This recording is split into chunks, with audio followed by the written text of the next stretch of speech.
बिस्मिल्लाहिर्रहमानिर्रहीम। अस्सलाम वालेकुम वरहमतुल्लाहि वबरकातुहू। मैं आसिफ रहमान अलवी आपकी खिदमत में हाजिर हूँ। आज का व्लॉग मुझे अपनी फितरत से हट के बनानी पड़ रही है। थोड़ी तकलीफ भी है। काफी सोचा, फिर मैंने सोचा कि नहीं, जरूरी भी है। ये आज मैं एक टीजर दे रहा हूं। मैं आज एक तारुफी मुख्तसर सी वीडियो बनाऊंगा। इसके बाद मैं बमशेल फाड़ूंगा।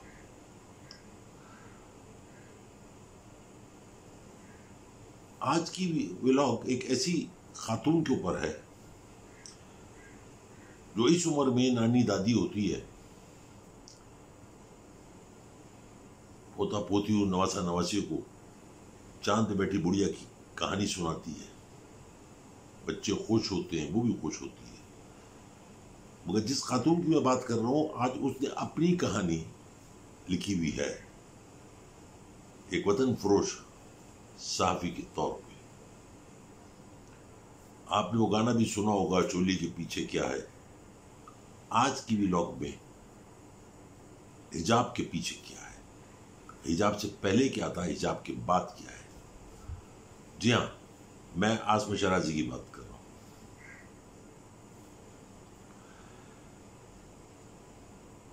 पिंडी में पैदा हुई, इब्तदाई तालीम हासिल की, पंजाब यूनिवर्सिटी से पढ़ाई की, फारिग हुई, रेडियो से अपना करियर का आगाज किया, जियो से मुख्तलिफ चैनल से होती हुई आज एक चैनल के ऊपर अपना प्रोग्राम करती है जहां औरत का नाम आए, औरत का जिक्र आए, तो वहां ममता का एहसास होता है। दुआओं की ठंडी छांव महसूस होनी चाहिए इंसान को। यहां पे जब जिक्र आए आसमा शराजी का, तो जिल्लत का एहसास होता है, शर्मिंदगी होती है कि इस मुल्क की बेटी, इस कौम की, वो किस तरीके से कैसे कैसे गद्दारों के साथ खड़े होके, वतन फरोशों के साथ खड़े होके, मंशियात फरोशों के साथ खड़े होके, मंशियात का इस्तेमाल करने वालों के साथ खड़े होके मुल्की इदारों की तजलील करती है, रुसवा करती है, मुल्क को बदनाम करती है। ये औरत किसी सूरत भी इस मुल्क की तो बेटी नहीं हो सकती। या खून में कहीं ना कहीं गंदगी है। काफी हद तक गंदगी कलेक्ट कर चुका हूं, दुबई से, इधर से, उधर से, लेकिन थोड़ा सा मवाद बाकी है। इसलिए आज यही तारुफी प्रोग्राम जारी रहेगा और उसके बाद जब मैं तैयार हो जाऊंगा, मैं एक दिन पहले बताऊंगा कल का व्लॉग कमजोर दिल वाले ना देखें।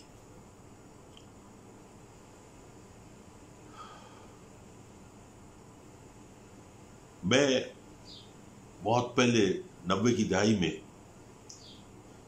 आसमा शराजी के घर गया, देखा कप्स रखे हुए हैं, शील्ड्स रखी हुई हैं, अवार्ड्स रखे हुए हैं। लाजमी बात है, वो स्कूल के ज़माने से जमा होते हैं। बैठने की जगह कम थी, लेकिन ये सब चीज़ें थी। तो एहसास हुआ कि इस लड़की ने आगे चल के कोई ना कोई बड़ा धमाका करना है। ये एहसास नहीं था कि इस किस्म का धमाका करना है कि वतन का सौदा करेगी। एक माँ कैसे अपने औलाद का सौदा कर सकती है, या अपने बाप का या अपनी माँ का सौदा कर सकती है, लेकिन इसने किया। अक्सर सोचता हूं कि इसने आगे चल के अपने बच्चों को या उनके बच्चों को क्या सुनाएगी, क्या दिखाएगी, क्या बताएगी। कमाल है। यानी ये वो औरत है जो हिजाब से पहले क्या थी, वो आने वाले वीडियो बताऊंगा। अभी भी हिजाब के अंदर छुप के हिजाब की आड़ में क्या है वो भी बताऊंगा।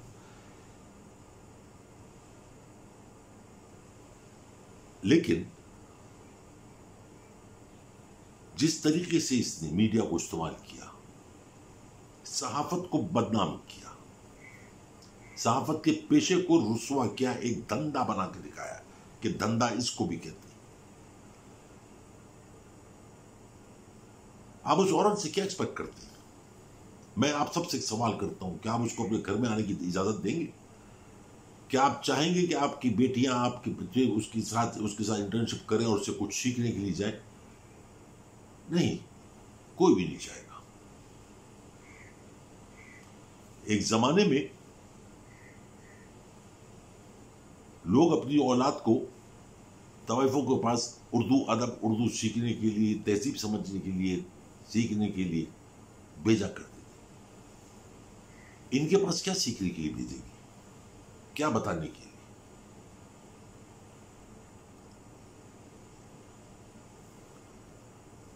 जिंदगी में मैंने बहुत कुछ देखा अपनी इस उम्र में। मैं इस हद तक गिरी हुई खातून मैंने नहीं देखी। कल मेरी कुछ लोगों से दुबई में बात हुई, उन्होंने कहा कि हम बेचते हैं तो वो कुछ चीजें सबूत के साथ जो आज शाम तक मिल जाएंगी। फिर ख्याल आता है कि ये औरत है, मेरे हाथ कांपेंगे उस लिफाफे को खोलने में। फिर सोचता हूं कि जिसके बारे में बात कर रहा हूं, जिस चीज के लिए बात कर रहा हूं, वो वतन, वो भी मेरी मां है। एक तरफ मां को इज्जत देनी है, दूसरी तरफ बुराई को जागर करना है, दिखाना है लोगों को कि ये है असल तस्वीर। And this is what she is up to. पैसा कितनी बुरी चीज है। जरूरत के तहत कि आपके घर की रोटी चल जाए, अगर आप किराए के घर में रहते, किराया अदा हो जाए, दवा दारू हो जाए, कोई मेहमान आ जाए उसकी इज्जत हो जाए, घर में कोई हारी बीमारी, कफन दफन हो या कोई खुशी हो तो उसके खर्चे निकल जाए, आपको किसी के आगे हाथ ना फैलाना पड़े, आप एक सफेद पोश होके इज्जत के साथ जिंदगी गुजारें। इनको इतनी हवस है, इतनी दौलत की हवस है कि ये भूल गई कि इस मुल्क में आज भी इज्जतदार लोग रहते हैं, वतन परस्त रहते हैं, और लड़के मरने वाले लोग भी हैं। फिर सोचता हूं कि इसमें इसका कोई कसूर नहीं, इसके डीएनए में प्रॉब्लम है। जो औरत या जो शख्स कोई भी हो, हराम के पैसों से उम्रा करे, हराम के पैसों से हज करे, हराम का रिस्क खाए, हराम का लिबास पहने, हराम के काम करे, उससे आप अच्छाई की तवक्को ना रखें, चाहे वो कितना बड़ा नाम हो, चाहे वो कितना बड़ा शख्स हो, चाहे वो कितना बड़ा इंसान हो, लेकिन बुराई उसके डीएनए में। मेरी उम्र में लोग आके यही बकबक करते हैं जो मैं कर रहा हूं, अच्छी बातें, नसीहतें, वसीयतें। हर शख्स जवानी में कहीं ना कहीं थोड़ा बहुत भटका हुआ होता है। मैं भी कोई दूध का दूल्हा नहीं था या गंगा नहाया हुआ नहीं था, लेकिन मेरी एक लिमिट थी, बाउंड्री थी। उसके अंदर रह के भी वतन अजीज के साथ मोहब्बत से सरशार था। कई झगड़े हुए मेरे परदेश में, गोरों को मारा, हिंदुस्तान में लोगों को मारा, कूटा कि जिसने पाकिस्तान को गलत बात कही वही कूट दिया, बगैर ये सोचे कि मेरा अंजाम क्या होगा, मैं कहां होऊंगा। भारत में तो जरा सा आप झगड़ा करिए तो आपके ऊपर टाटा लग जाता है और आप उसका बरसों जबान कटवा के आ जाए या बगैर जबान काटे आए, लेकिन आप मफलूज होते, वो भी नहीं सोचा, क्योंकि मेरे मुल्क की बात थी, मेरी वतन की बात थी, इसलिए कभी मुड़ के नहीं देखा। सारे कुछ ऐब होने के बावजूद भी एक बात वसूख से कहता हूं, गटर में कभी गोता नहीं लगाया।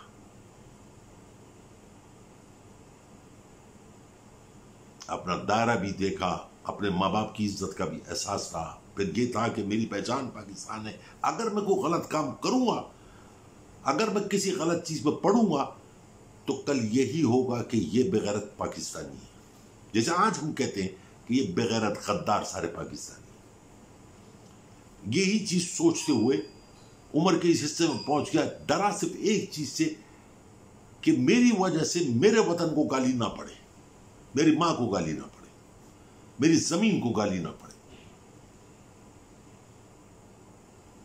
आजमा शराजी का सहाफत से कोई ताल्लुक नहीं है। एक फोरम मिल गया, एक चैनल मिल गया, उसे बैठ के चंद छिछोरों को बुला के बिठा लिया, चंद शोधों को, वो भी सारे के सारे मकरू लोग, सजा याफ्ता लोगों को सर कह के बात करना इन्हीं का काम हो सकता है, मेरा नहीं हो सकता। अगर किसी से कोई गलती हुई है, गलती की बात कर रहा हूं, गुनाह की बात नहीं कर रहा हूं, गलती हुई है, वो काबिल माफी है, उसको भी मैंने सीने से लगाया, यार गलती हो गई थी, भटक गया, सजा मिल गई, कहानी खत्म हो गई। बहुत सारे लोग ऐसे हैं जो आज मेरे साथ इस तरीके से मौजूद है, ना उस चीज का जिक्र करता हूं, ना मैं फिक्र करता हूं कि यार ये एक ऐसा इंसान मेरे साथ है, क्योंकि उससे गलती हुई, उसने सजा पाई, वापस आके उस मसला का पाबंद हुआ, अल्लाह और रसूल को, उसका उनका फरमान को, कुरान को पढ़ा, देखा। मगर ये वो कबीला है, ये वो गुरोह है जो कभी नहीं सुधर सकता। इनके डीएनए के अंदर हरामकारी मौजूद है। किस किस तरीके से मुल्क को बदनाम किया, ये तो बहुत बड़ी कहानी है, बड़े भी लोग बनेंगे। जैसे कल मैंने उसका आमिर मीर का बनाया, उसके बाद मुझे बहुत सारे लोगों ने कहा कि हम आपको ये भेज रहे हैं, ओहो भेजो, मैंने दोबारा बनाऊंगा, पार्ट 2 पार्ट 3 ये सब बनेंगे। कौम को, मेरे इस कौम के मेरे बच्चों को मालूम होना चाहिए कि हमारे ऊपर कैसी गलाजत सवार है, कैसे मकरू लोग सवार हैं। इनका दीन, मजहब, मां बाप, बहन भाई, बेटा बेटी सब हराम की दौलत है।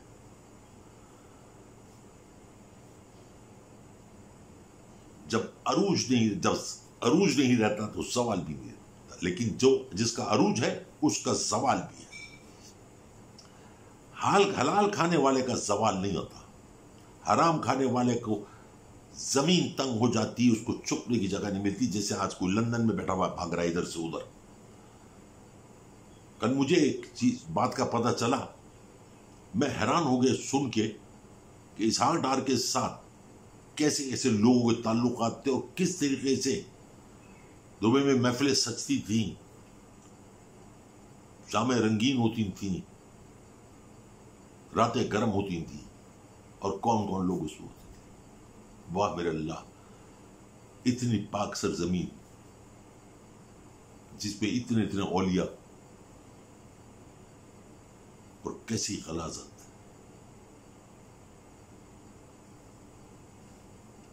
आज जो तारुफ है आसमा शराजी का, वो सिर्फ इसलिए है कि आने वाले वक्तों में जो मैं बताने लगा हूं, जो मैं दिखाऊंगा लोगों को, उससे झटका ना लगे, तकलीफ पहुंचेगी लोगों को। मुझे भी ये करते हुए तकलीफ हो रही है, लेकिन मेरी मजबूरी है।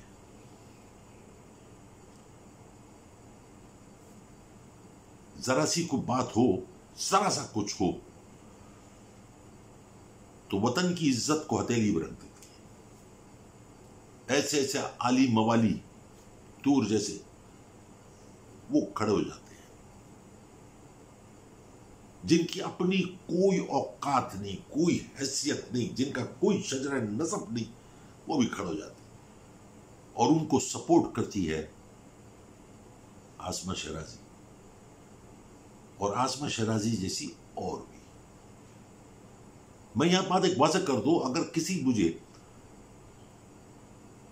बदन फरोश करने वाली औरत का जिक्र करना पड़ता तो मैं नहीं करता, मैं बिल्कुल नहीं करता, मैं उसकी तजलील नहीं करता, क्योंकि वो उसका पेशा था। ना जाने उसके पीछे कौन सी परेशानी थी कि वो अपने तन की बोटियां नोच के अपनी औलाद का, अपने घर का पेट पाल रही। लेकिन ये उसके बिल्कुल बरक्स है, ये वतन की बोटियां नोच के अपना कल्लड़ भर रही है, खुद भी हराम खा रही हैं, और अपनी जो भी है आगे पीछे नस्ल, उनको भी हराम खिला के एक जहरीला मवाद तैयार कर रही है, जो नहीं होगा, और इंशाअल्लाह कभी नहीं होगा। मेरे वतन के जो बच्चे हैं आजकल के, मैं देखता हूं ट्विटर पे, फेसबुक पे और बहुत सारे सोशल मीडिया पे, भले टिकटॉक बनाते हैं, भले इंस्टाग्राम पे अपने पाउच के साथ अपनी पोजेस बनाते हैं, लेकिन वो इज्जतदार बच्चे हैं, गैरतमंद बच्चे। इन जैसे नहीं है वतन फरोश, गद्दार वतन, हराम खाने वाले बच्चे नहीं। अपना शौक पूरा कर रहे हैं, करें, मुझे अच्छा लगता है, उनको भी अच्छा लगना चाहिए। लेकिन जहां वतन की बात आएगी वो ही खड़े हो जाएंगे, हलक से कव्वा खींच के बाहर निकाल देंगे। यहां पे आके मैं बात को खत्म करता हूं और ये बताता चलूं आसमा शराजी साहबा, मैंने पहले भी वक्त कहा था, watch it, now it's too late. अब जो कुछ मैं करने जा रहा हूं कुछ दिनों में, वो तो सुकून हराम करेगा करेगा, लेकिन मैं जाते जाते 4 नाम जरूर लूंगा इस्लामाबाद के। उनमें से 2 अल्लाह को प्यारे हो गए, 2 हैं किस हाल में हैं, कैसे हैं, वो भी दिखाऊंगा भी और बताऊंगा भी, और किसकी वजह से है वो आप जरूर पहचान जाएंगे। जमान, नदीम, फारूक, इरशाद। सोचती रहना, रातों की नींद हराम करना, क्यों आने वाला वक्त बहुत कुछ दिखाऊंगा मैं। आज के लिए आसमा शराजी, आपके लिए इतना ही, लेकिन जवान बच्चों से मुखातिब होऊंगा, बेटियों से खास तौर पे, कि मेरे बच्चों जैसी औरतों से, इस कबीले से जो हिजाब बांध के, हिजाब की आड़ में लोगों को गुमराह कर रही है, मत होना। मैं हिजाब के खिलाफ नहीं हूं, मगर मैं उस औरत के भी खिलाफ नहीं हूं जिसने सर पर दुपट्टा नहीं ओढ़ा, वो भी बाकिरदार है। इनको देख के मत मरूब होना। ये वो बुराई है जो पर्दे के अंदर रह के तुम सबको गुमराह कर रही है। मैं सहाफत के खिलाफ नहीं हूं, अगर तुम में से कुछ साफी बनना चाहता है तो मेरे बच्चों जरूर बनो, लेकिन कलम की स्याही अगर काली है या नीली है, लेकिन उसमें जो तहरीर लिखो वो अपने लहू से लिखना, उसको लाल रखना कि पढ़ने वाले को असर हो। इनकी गमाश्तियों की तरह नहीं, ये गमाश्ती है, पैदागीर है। तो जो कुछ कमाओ हलाल कमाना, उसमें बरकत भी होगी और इज्जत भी होगी। आज के लिए इतना ही, मिलूंगा इस टॉपिक के साथ, बहुत सारे मवाद के साथ। अपनी दुआओं में, प्यार में, मोहब्बत में हमेशा याद रखें। मेरी तरफ से इजाजत है। आप सबके लिए बहुत सारा प्यार, बहुत सारी मोहब्बत, बहुत सारी दुआएं। अस्सलाम वालेकुम रहमतुल्लाहि व बरकातहू।